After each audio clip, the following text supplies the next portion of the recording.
well, yeah.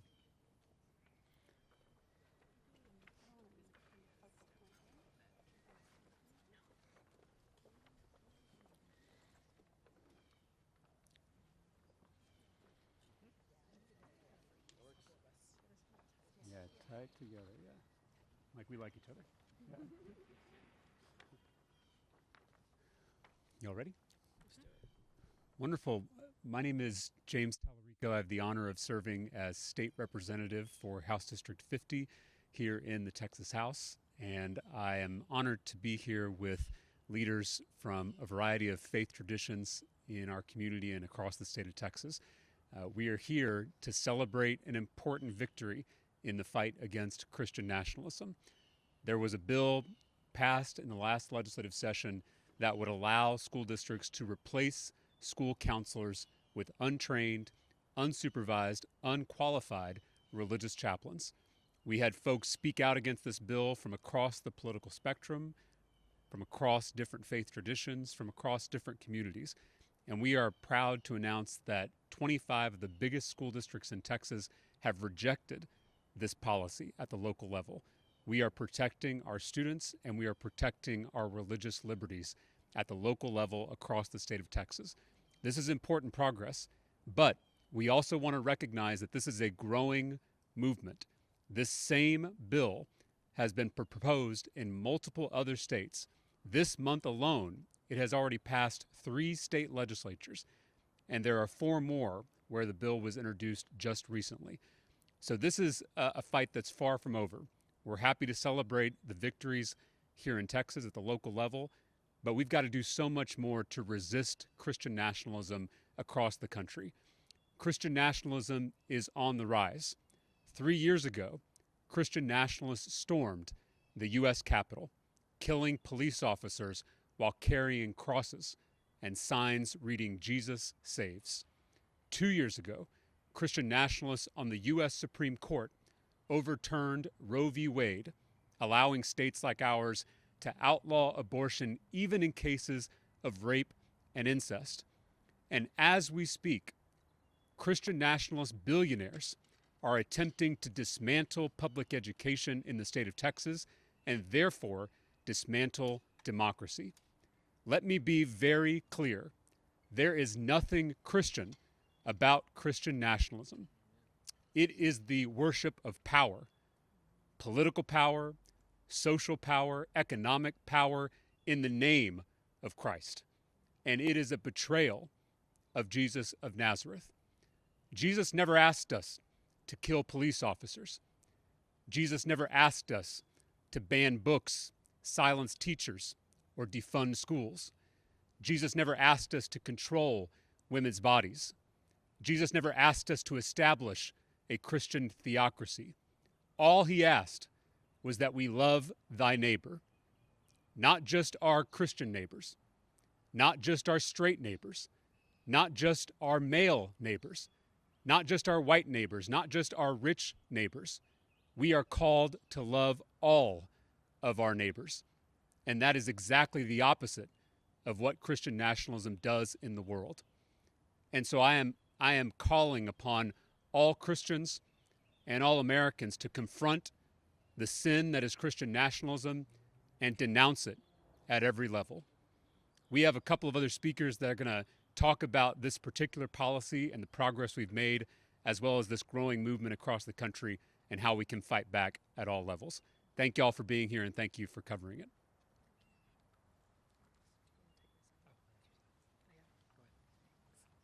Hello. Good morning.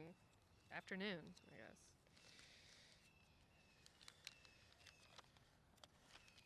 Good afternoon. My name is Emily Bourgeois, and I'm the organizer for the Religious Action Center of Texas at the Union for Reform Judaism. I'm honored to be here alongside our allies in this fight against the chaplain bill. I want to use my time today to speak about the Jewish communities that played an integral part in the fight against this bill. Our community has a particularly high stake in this situation. We believe that a core tenet of democracy, and one that has allowed the Jewish community to flourish in the United States, is the separation of church and state. As a religious minority, we are well aware of what it feels like to be other, This is a feeling that is so often shared between the Jewish community and the Muslim community, the Sikh community and the Hindu community, in all of our school districts across Texas. We know that the chaplains being brought into schools in this legislation are not reflective of our community. And we know that the backers of this bill rejected protections against attempts to convert our children to Christianity. At the beginning of this fight, we knew that this policy, if it were to be implemented, would be an existential threat to the Jewish community here in Texas. Our Jewish communities across Texas worked together and took this fight directly to the school districts. I'm proud to be here today representing the Union for Reform Judaism, the largest denomination of Jewish communities in North America, and our 37 Texas synagogues. But I would be remiss not to recognize the contributions of all of the Jewish groups that were involved in organizing against this policy. Our partners, who you'll hear from later today at the ADL, but also the Jewish federations in Dallas, Tarrant County and Fort Worth, San Antonio and Houston, the Women of Reform Judaism, as well as the National Council of Jewish Women, and our allies at Kashet and Sojourn, who work tirelessly on behalf of the students who are part of both the Jewish and LGBT communities, who feel the effects of this legislation on dual fronts. Now, as I rattled off those names to all of y'all, it should be apparent that the Jewish community coalesced around this policy in a really unprecedented way. We are taught in our tradition that it is our responsibility as a collective to teach our values to our children. By protecting children from proselytization today in Texas, we have fulfilled those commandments, are ensuring that the only people who have a say in our children's religious education are our parents, clergy, and Jewish educators who lead our community and work tirelessly every day to instill our values in these kids. I'm standing here today on behalf of the hundreds of Jewish clergy and lay leaders from across the state who came together over the last 6 months to advocate for our children, many of them showing up to their school boards for the first time. And it is because of them that we are here today, and it is because of them that we won.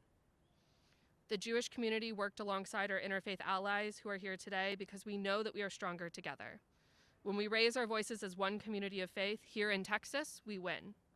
Let this be a lesson to all of the states where this battle is still in front of them. When we raise our voices together against the spread of this legislation across the country, we will win. And if we can win in Texas, we can win anywhere. Thank you.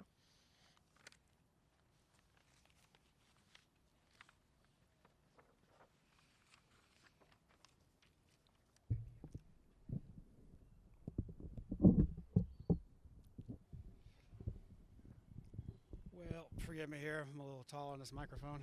Which one do I do, Davey? This one? That is certainly not the right one. Well, I'll just lean into it. Can y'all hear me all right? All right. I am Joshua Houston. I'm the Advocacy Director at Texas Impact. Texas Impact is the membership organization for the state's mainline Protestant, Jewish, and Muslim denominations. So since last summer, our members have urged their local school boards not to create a new school chaplain program. Overwhelmingly, Texas school boards have agreed. We are pleased to report that Texas public schools are still safe for every faith. From our members, we know that the largest 25 school districts in Texas have all rejected creating a new chaplain program. Those 25 districts account for 1 in 3 of all school children in Texas. So 1.8 million out of about 5.5 million children go to a school in one of those districts. These districts are politically diverse. They include places like Austin, Texas, but they also include places like Katy ISD, Cy-Fair, Conroe, Frisco, Plano, and Northeast ISD in San Antonio. We've provided a list for you in your press packet, which you have a QR code for.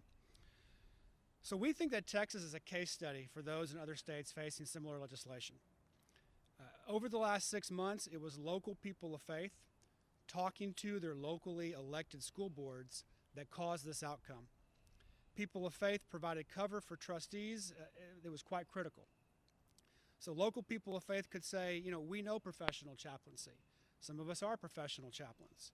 Professional chaplains go through years of training. We know what we're qualified to do and what we're not qualified to do. And we do not want division in our public schools. Local school boards told our members how much they appreciated the good relationships they have with all the different faiths that are present in their community. And they wanted to clearly affirm what they already do with faith communities, without doing anything new called school chaplain. And that made sense. So if you look at these resolutions, they continue to allow these current faith-based partnerships. And of course, anyone who happens to be a chaplain can apply for any of these volunteer opportunities so long as, and this is the key, so long as they meet the qualifications for that already existing volunteer position. This is nothing new. It is our current non-discrimination laws, and this is what school districts in Texas overwhelmingly did. So today we're here to say 25 for 25 because that's what we can say with a certainty right now on this very last day for school boards to vote. However, we're very confident that these numbers are much higher and just as overwhelming because of the reports coming in from our members.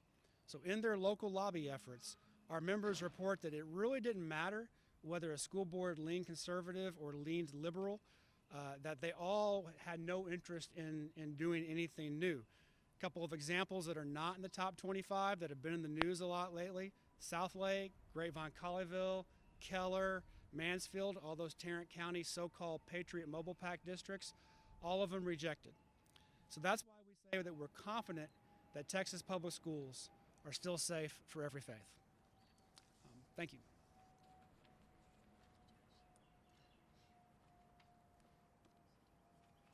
Good afternoon. I am Deborah Reeves. I'm here at the invitation of the Baptist Joint Committee for Religious Liberty, a faith-based organization that works to defend and extend religious liberty for all. In response to Senate Bill 763, the BJC called on professional chaplains across faith traditions to sign a petition opposing the creation of chaplain programs in schools. I am a board-certified chaplain who joined more than 170 chaplains in signing the petition in Texas. Because of our training and experience, we know chaplains should not replace school counselors or safety measures in public schools. Professional chaplains often work with mental health professionals to provide holistic care, not in place of them. Having completed 3 years of education for my Master of Divinity degree and an extensive internship followed by a year of residency in clinical pastoral education, having received ordination by a local church and endorsement by a national ecclesial body within my faith tradition, having been through a rigorous certification process and having to maintain board certification with 50 hours of continuing education each year, I am equipped and trained to serve individuals seeking spiritual care without imposing my own faith traditions upon them. A chaplain program in schools that does not require such training, qualifications, or ethical safeguards is a danger to children and their spiritual well-being. It also violates the rights of parents and guardians to choose the religious leaders who influence their child's spiritual journey. A law that allows school districts to create chaplain programs ignores the reality of religious diversity among public school students, assumes a religious role that public schools do not have, and threatens the religious liberty that is protected by all in public schools, according to the BJC. As the pastor to children at First Baptist Church of Austin, I care deeply about spiritual discernment and flourishing faith communities. Our houses of worship and other religious institutions are free to serve the needs of families in all spiritual matters. I believe parents and guardians should choose the people who join them in directing the spiritual development of their children. Local pastors should not be allowed to volunteer as chaplains in public schools. Such a program will embolden those who seek to misuse the authority of chaplains of any religion to evangelize among public school students and staff, and ultimately invite lawsuits over chaplains in our schools. As a mother to 3 young children and a public school defender who also happens to be a board-certified chaplain, I adamantly oppose any such law that permits the creation of a chaplain program in public schools. While I am relieved that all 25 of our largest school districts in Texas did not choose to allow chaplain programs, we must warn others of the dangers to religious freedom and student well-being posed by this type of legislation. We urge school districts across the country to resist these bills and to protect the rights of the children they are entrusted to serve. Thank you.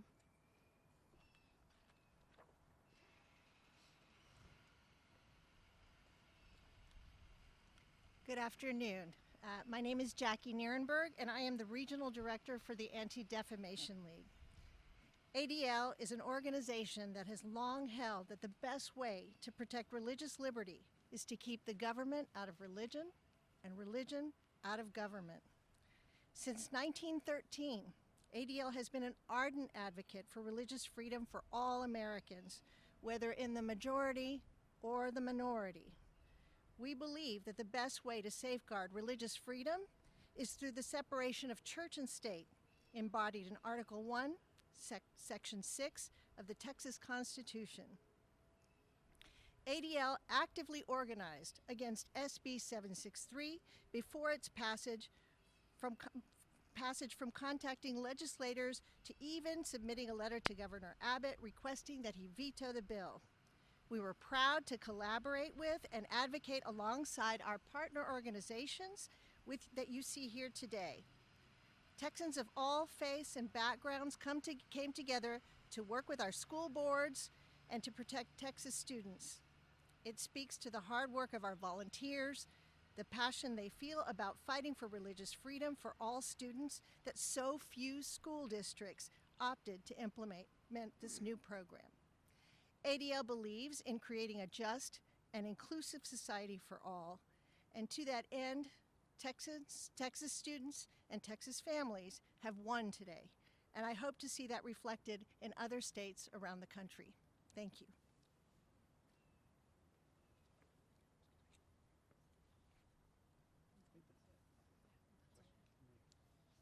All right, thank you. That's all we have prepared. We're here to answer any questions you might have, though.